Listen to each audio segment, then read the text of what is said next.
kimu. Njagala okweyamu ekintu kimu.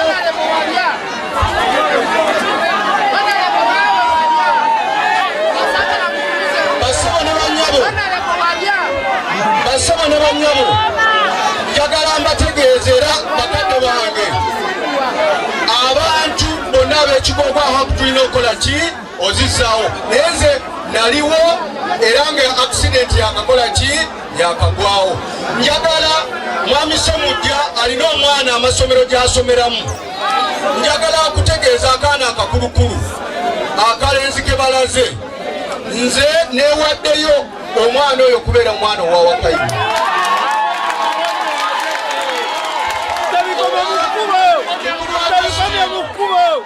Mukulu wa Agustin nga taata we ajja kuleetanga mu kisulo okuva mu ssomero lyakoze eki. Mwami Semwanja abaana be basomera wange mu Little Diamond Junior School e Nansana.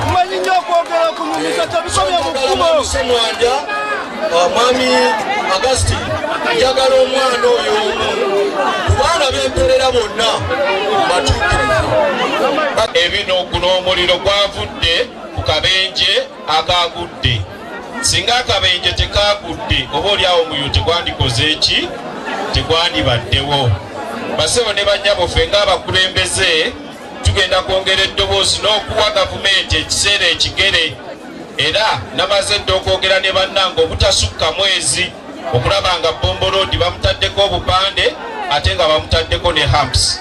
Waakiri bwe tunaalemererwa eddoboozi okutuuka tujja kukumaakuma abantu tweteerewo ez'ettaka lwe banaawulira nti ekyamazima tulina obuki obwetaavu kubanga tulaajanye okuva we byatandikira n'ebiringa ng'ebyokusaaga balinga nga abakudaalira hamps ozisanga eri ku kirisoda ng'oyingira Gombe n'ozisanga ekkungu n'ojja n'ozisanga mu bikko awali abantu abatono.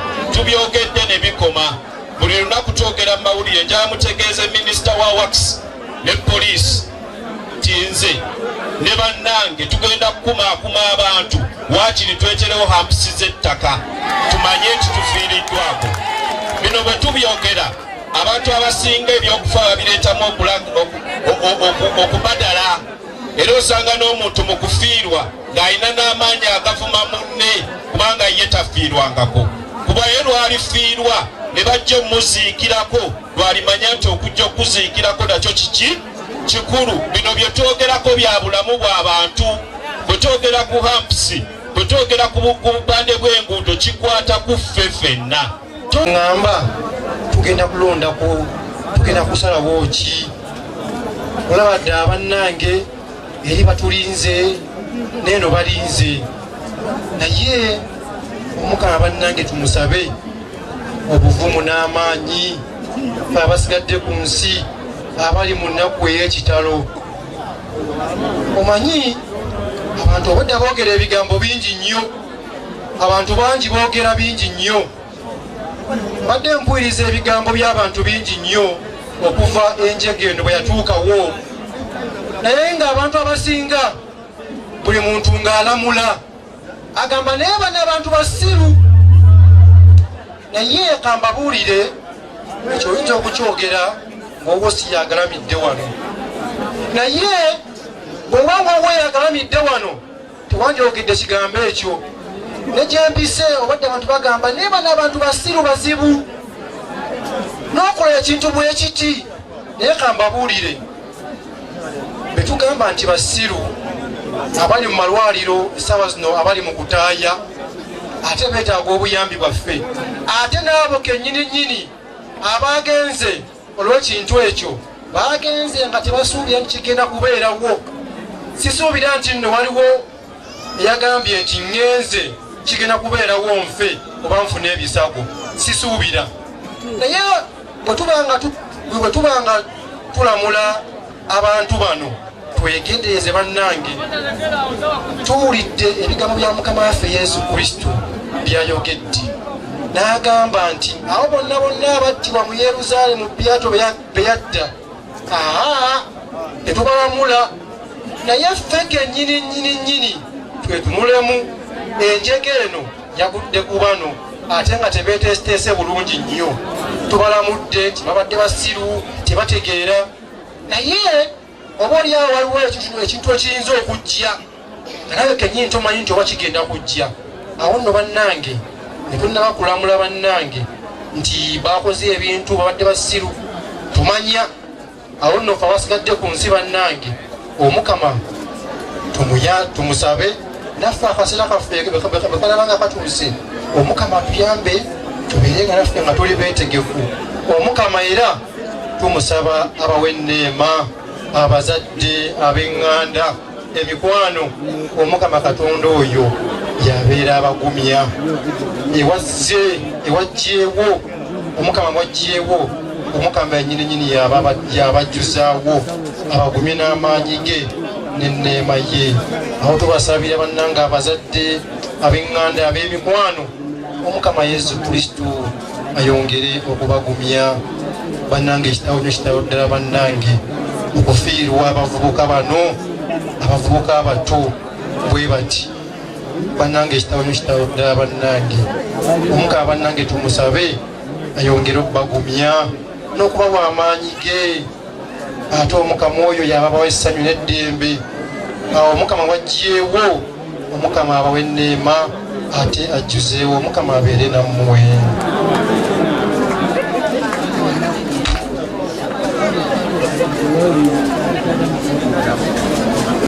Alina kyatodde atambudde aleese omuwogo aleese kyayi alina kyakoze.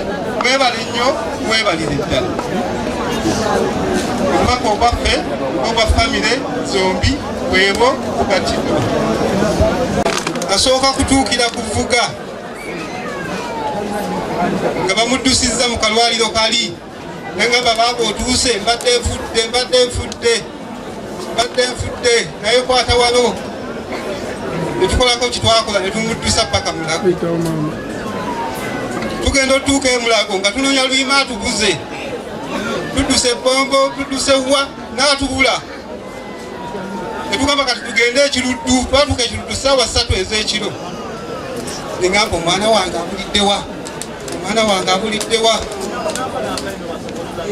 Netugenda otuuka ekiruddu nga waliwo omukyala Mutebi ekigoogwa. Mukyala Mutebi wooli oba ow'emigadde naye ng'atuuse. Tugenda okunoonya mu kitabo ng'amaze okuwandiikamu tetumanya nti waali kati tutandika kunoonya muki mulwadde. Essaawa eyo ng'eddwaliro lyonna lijjudde buli muntu anoonya muntu we. Tebatukkiriza kuyingira nga mumanyi ensi nti olina kukozesa kifuba okuyingira okutuuka ku muntu we. Naye ng'ogenda otuukawo nga bonna abantu ba mu kitundu kimu. Buli muntu afeenya lulwe. Emboloka wansi zireeta nga buli muntu akaaba lulwe naye nga muntu afa kunoonya wuwe yaluwa. Nange gwe nali naye netufuba nnyo netunoonya owaffe omutima ne gutukka. Bombi ne babawo ekitanda ne babateeka wamu. Bugenda okugenda okukya ngavuga bamwawudde bamwongeddeyo waggulu mu 7 tetusigadde ku 4 naye nga babataddeko oxygen. Kaakati netwebuuza kiki ekigenda mu maaso naye tetuwadaawadako kitwasobola okukola. N'abasawo ne bagezaako kibasobola okukola. Omuntu bw'obanga omuntu ono tebabadde babo batasobola kubeerayo goge mazima. Abaana abo tegwabookya nnyo bonna ne bazimba nga buli muntu yenna ayabika bwabisi. Ne tuzaamu amaanyi abasawo ne bakolako kye baakola. Tugenda okukya nga 2 bafudde mu woodi gye twalimu. Tugenda okuziba n'abo bala 2 ne bagenda. Kati abantu abafa ate baddamu okwogeramu. Netuddayo okunoonya avuga gye baali bamuggalidde nga tebatukkiriza mulabako. Baatuwa eddakiika 3 okumulabako. Eyasooka yali muganda wange ono n'ayingirayo nange nenzirako. Okumutikako baaba kati nfunyemu amaanyi ngenda kuwona. Naye luli mbadde nfudde. amazima genyini ebigambo bitwasembayo naye era tebaddamu kukkiriza kumulabako bazzemu mutulaga ng'aweddeyo. Era olunaku lwajjo zate ziwera ssaawa nga 3 batugamba nti akoze eki kyafudde. Ne tukola kyonna ekisoboka, tulina okumala okumugja ekiruddu tumuleete emulago,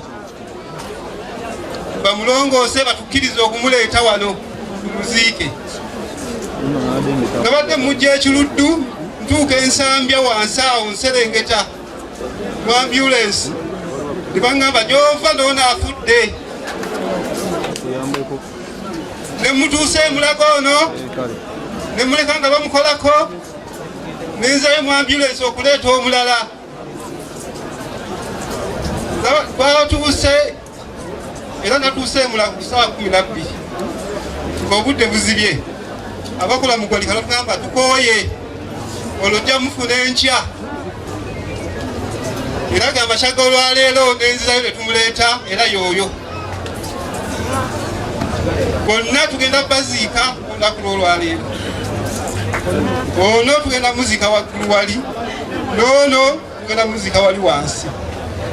Bakungubazi bannange, mu nsi kuno buli muntu akolera mwana we kuba bulungi, ate buli muntu akolera mwana we kumulabako. Naye abaana bano kyannaku nnyo, bafiidde mu ssaawa y'emu, abadde baagalana ennyo bombi, bayita bombi, kizibu okuwulira eddoboozi lyabwe nga bayongi. Naye Omukama bw'atuyamba.